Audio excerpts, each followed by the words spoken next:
It was better than WrestleMania before the first actual pay-per-view match.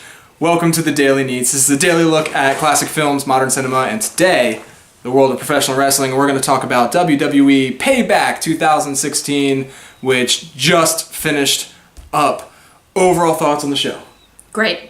Fantastic. Best pay-per-view this year so far. Roadblock was good as well, and the Royal Rumble was good, but Was Roadblock technically a pay-per-view? I don't know. It was a glorified house show. But it was up there. It was up there with the Royal Rumble in my book. Just every match on the card was, I don't want to say stellar, because there were a few that were a little bit less, but only two, and everything else was fantastic. I thoroughly enjoyed it. Pre-show... And on a lesser pay-per-view, those two weaker matches would have been good matches. Good matches, yeah. Pre-show, we had Dolph Ziggler pinning Baron Corbin. Didn't see that coming. That was the swerve. I knew there was going to be one match that went kind of the opposite way than expected tonight. I wasn't expecting it to be that match. Dolph Ziggler won on a pay-per-view. Dolph Ziggler won on a pay-per-view, and he's the guy who always puts over the new guy, and he lost to Corbin. So I guess they're going to build towards some sort of Extreme Rules match with that, which is cool. I feel like everything on this card is building towards an Extreme Rules match, which is fine. It's only 3 weeks away. There's not a lot of time to build new feuds, so I'm perfectly okay with that. Next, we had Kalisto and Ryback. Wow, Ryback gave up. He gave up. Ryback stopped caring and immediately became the most interesting guy in the room. I couldn't get over his belt. His belt said pre-showstopper. Oh my goodness, Ryback. It was great. It was, like, him not caring and just being just like, kind of like, I'm just here because I'm getting paid and it's catchphrase time, and just I like this version of Ryback. I'm just here so I don't get fined. Yeah, I'm just here so I don't get fined. That's the version of Ryback that we have now, and I feel like it's actually Ryback kind of upset with his position in the company, because I know I've heard him in interviews, he expected more at this point in the year than what he's getting. 2 straight pre-show matches, which he's losing to Kalisto for the U.S. title. But even then, that match was very good. Yeah. That military press off the second rope was gross. Beautiful. It's awesome. And like a solid match. Kalisto wins clean again, so hopefully he can have somebody else to beat on the next pre-show. Hopefully the matches stop being Kalisto beats much larger guy and it just becomes Kalisto beats average size guy. Yeah, like throw like a Stardust or a Tyler Breeze in there, you know? Please, give Tyler Breeze something to do. Please. Something to do that's not a tag team with... Oh, I forgot about the Gorgeous Truth, sorry. With R-Truth. Then we got the show. We got to talk about the elephant in the room, Enzo and Cass. Enzo, thank God it's just a concussion, and that is not a phrase I ever thought I'd say. Because Cody said as soon as the injury happened, it looked like he broke his neck. Yeah, it was terrifying. And he can testify. There were tears. Yeah, we were both like a little on edge. And it was right at the start of the show, and they were having a heck of a match. They were having a great match, and I wanted to see what the finish was going to be. I wanted to see what the New Day was going to do, because they were clearly planning something. And it's just like it's something that you can't really control, that kind of injury happening, but it is what it is. Everything came back negative except concussion. Which, as far as I know, Enzo doesn't have the kind of offense that Daniel Bryan had, and I think it's his first, maybe second concussion. He's not the kind of guy you hear about having concussions all the time. It's not a career-ending injury. I don't think it's career-ending. It's just a pause for the moment, which is unfortunate because they're so over. But when they come back at SummerSlam, it's going to be crazy. When they come back, mark my words, when they come back and take the tag titles off the Vaudevillains at SummerSlam, I will throw a party. I think the Vaudevillains will have the titles by SummerSlam. I don't think so. I think they'll leave them on the New Day because look how much merch the New Day is selling. It's fine. They'll still be in the picture, but next match. Like I said, it's a shame that happened in the first match because it sucked all of the energy out of that building. And then Sami Zayn and Kevin Owens come out. What a barn burner of a match. Oh my goodness. Kevin Owens just gives and gives and gives. He said imagine if Kevin Owens was in shape. If Kevin Owens had Cesaro's body, he would be on his 5th world title reign by now. Kevin Owens is in better shape than I am. But, oh my goodness. Kevin Owens, you are a champion among men. Had that amazing... how long? I don't even know how long that match went. It felt like 20 minutes. It was long.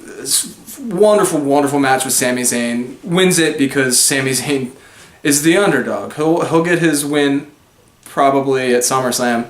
The way things are going. KO's trajectory is always he beats 2 and loses the 3rd one. Yeah. That's what happened with Cena. No, he lost the second 2 with Cena.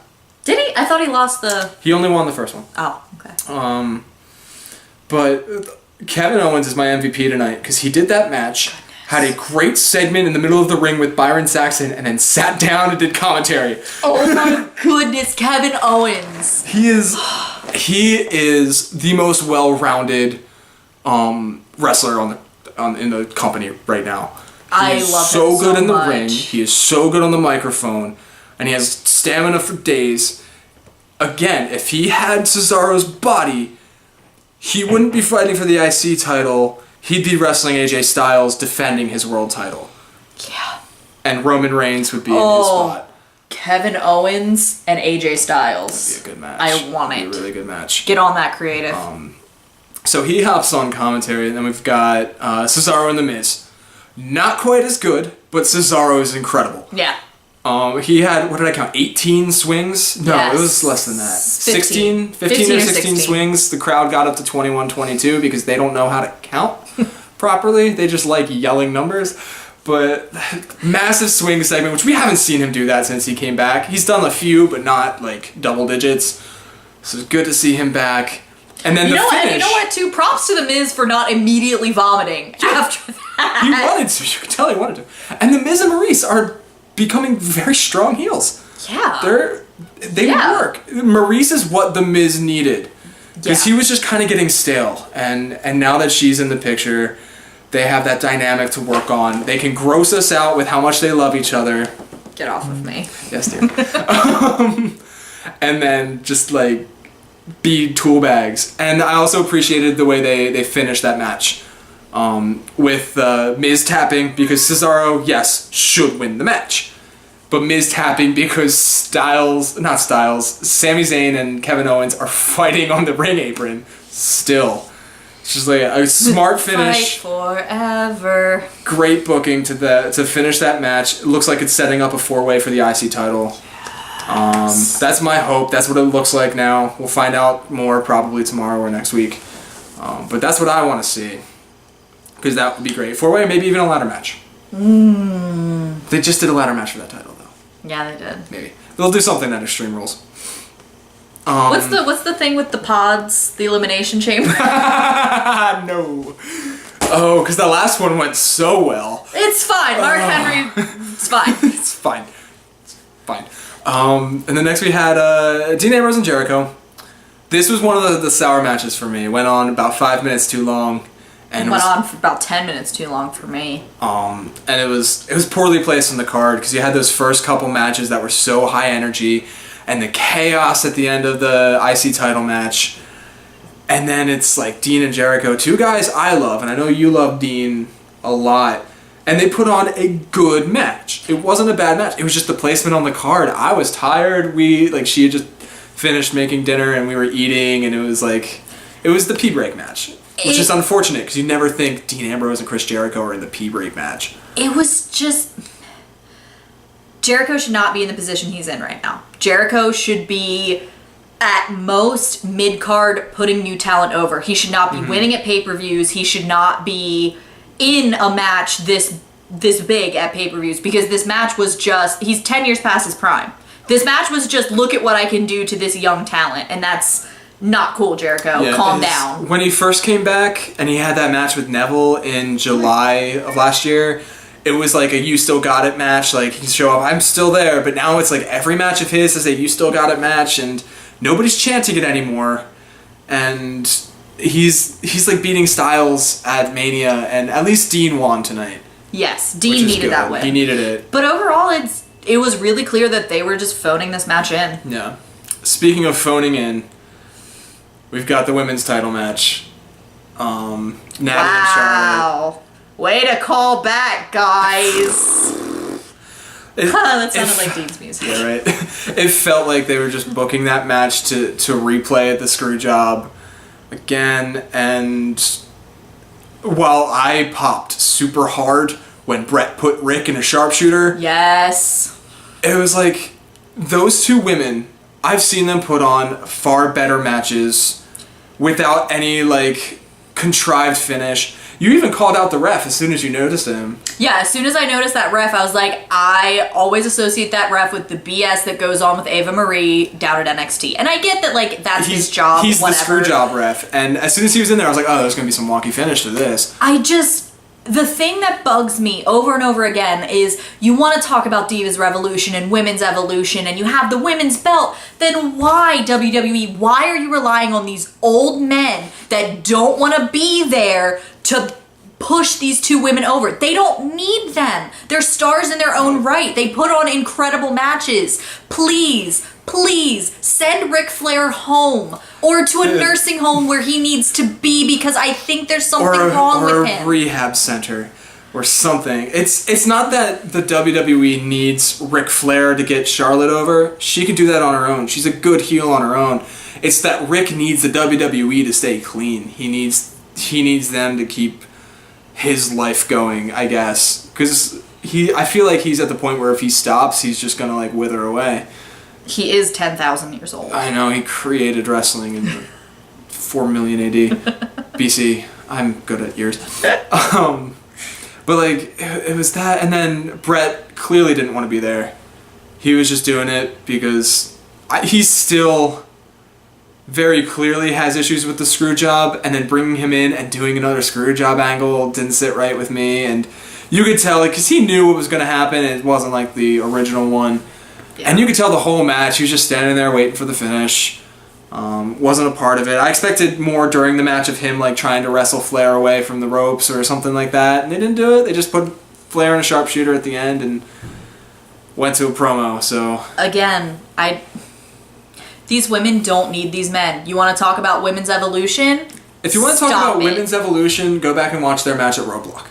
Watch that. It was Watch amazing. any of the matches. Watch any of the matches at NXT. Watch Asuka versus Bayley for the title. Watch Nia Jax versus Bayley. Watch these women. Sasha Bayley 1 and 2. These are the women that you have, and you're burying them with these old men that they don't need. Yeah. Like another thing. I wouldn't say burying. I mean, Charlotte's holding the title. She's holding the title, but she doesn't need Rick. Hi, baby. Sorry, distracted. Then we had that segment with the McMahons about their thing, and I thought they were going to go split the brands again. Maybe not necessarily do the draft, but give one to Shane, one to Steph. And then they had this whole build for a week or two now, like Vince is going to announce the future of Raw at Payback, and then this 20-minute segment of like, who should it be? Who should be? It's both of you. Cop out. I'm out. See you later. At the time, I didn't like it. Now that I think about it, with the main event, that made sense. It was one of those things, like, as it was happening, like, what? Really? But now that the show's over, it kind of came back into play. See, I liked it. Because if you're not going to split the brands, you at least need to do something and mix it up a little bit. And I like the idea of Shane and Steph as a team because you can get so much bitter infighting going on. Mm-hmm. And it's going to be stuff like Steph sets a match and Shane's like, no, this. And then Shane sets a match and Steph's like, no, this needs to happen. It's going to be stuff like that where they're just trying to undermine each other, and it's going to be great. Just looked at the battery on the camera's dying. So let's talk about the main event real quick. I never thought I'd say this. Roman Reigns defending his title in the main event of a pay-per-view was fantastic. He held his own. It was slow to start, but he held his own in a match against AJ Styles. It was a way to go. It was a slow start, but we didn't realize that match was going to go like almost 40 minutes or however long it went. Yeah. That match was a long match, and Styles carried it. Yes, he did. But Styles carries every Roman match didn't show it. No. Too much, and I really, really enjoyed the fake finishes, the count out finish and the DQ finish, and then Shane and Steph come out and and continue the match. I enjoyed that so much. And then as soon as it went to no DQ, I'm like, Gallows and Anderson are coming. This is about to get real. And it got real. And it was really, Where was my really Finn? Where was my Finn Balor? Tomorrow. Because I was promised Finn Balor. Tomorrow. Finn's coming tomorrow. It's fine. Luna's panicking. She's like, what's wrong with Mama? It's okay. But yeah, I liked the false finishes. I liked the run-ins. They worked, but they didn't change the outcome of the match. Yes. In a direct fashion. Yeah. So yeah, overall solid main event. Very good show. The storytelling, especially in the main event, was 450 on slash. point. Both 450s were great. I wish we would have gotten to see Roman take the Clash, but I'm glad they didn't at the same time because then they would have taken the Clash. He's not going to take the Clash. He's too tall to take the Clash. That especially after Enzo. They're not going to risk that anytime soon. But overall, great show. I liked the storyline with Steph and Shane extending past just that segment, which I wasn't expecting it to do because they don't tell full show stories anymore. They just tell individual stories with payoffs during shows. So it was nice to see that. I'm looking forward to their Extreme Rules rematch, which they just said it was an Extreme Rules match, which could either mean no DQ or they haven't added a stipulation yet. They said match at Extreme Rules. I thought he used the phrase Extreme Rules match. He did, but he was using it in the sense of fair enough. Match at Extreme Rules. I'd like to see a cage match. I think a cage match would be interesting with those two guys. That or a ladder match. There's going to be a ladder match on that card. Yeah. I'd like to see Dean in another ladder match. I'd like to see Dean in, like... something that's not Garbage Feud. Yeah. Sorry, my bitterness is showing. You're not wrong. I'd like to see Dean in, like, some crazy stipulation with fire and knives. Oh, no. I have the internet. CZW exists. What am I talking about? There are even hacksaws involved. Yeah, that was disgusting. But yeah, that's all we got, I think, for Payback. Solid effort, especially coming off the tails of WrestleMania's, like, weak sauce 8-hour experience. 9 of 10 deducted a point solely because of Enzo. Enzo, get better. I would say it was about a 7.5, 8 on 10 for me. Because those two matches, the Dean Jericho and the women's match, weren't as strong. And then there was no Sasha on the card. You know what, though? It wasn't a Bella match. It wasn't a Bella match, at least. It's nice that... this might be the best pay-per-view that I've watched. It's up there for me, of recent memory. Very, very solid effort from the company. Nice utilization of younger, new talent. Like, none of these guys were on the card last year for Payback except for, like, Roman. Yeah, and he was in a different spot. Let me run down my head real quick. Roman, Kalisto, Ryback. I think those are the only guys that were actually on the card last... Dean. But yeah, I mean, like, mixing it up, all this new talent, this great new talent, showing off and taking names, and it was a good show. Yeah. I recommend it. That's it. Tomorrow, we're going to talk about tomorrow night's Monday Night Raw, because that's a thing that's going on tomorrow night. I don't know what I'm saying.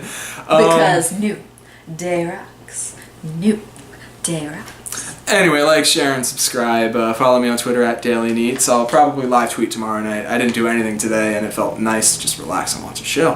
Follow me on Twitter at Daily Neitz. Leave a comment in the comment section below.